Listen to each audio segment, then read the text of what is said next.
পরে ক্ষমা চাই, আল্লাহর নিকট তওবা করে।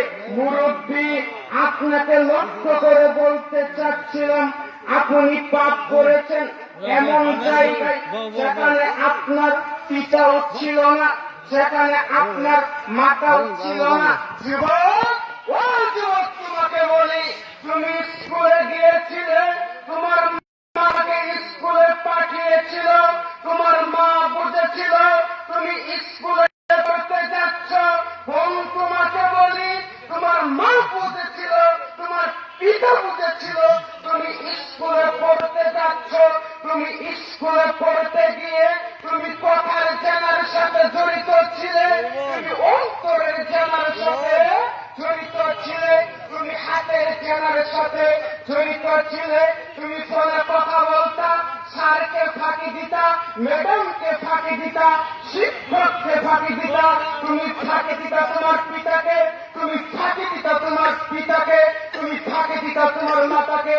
ও যুবক, শুনে রাখো, তুমি আল্লাহর চোখ কিন্তু ফাঁকি দিতে পারোনি। রাসূল সাল্লাল্লাহু আলাইহি ওয়াসাল্লাম বলছেন, ওই ব্যক্তি উত্তম অপরাধী যে ব্যক্তি অপরাধ করলো, অপরাধ করে আল্লাহর নিকট ক্ষমা চাইল। ক্ষমা কিভাবে চাবেন? আপনাকে বলতে চাচ্ছিলাম, আপনি গোপনে পাপ করেছেন, আপনাকে গোপনে ক্ষমা চাইতে হবে।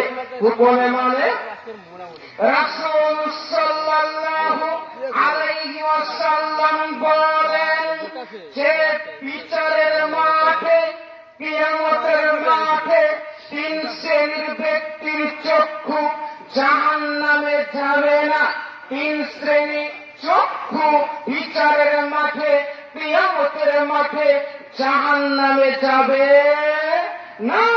তার এক শ্রেণীর চক্ষু হলো আইনুম বাকাত মিন খশিয়াতিল্লাহ, যে চক্ষু আল্লাহর ভয়ে কান্নাকাটি করে। মুরব্বী, আপনাকে আমি বলতে চাচ্ছিলাম, যুবক, তোমাকে বলতে চাচ্ছিলাম, তুমি পাপ করেছ গোপনে।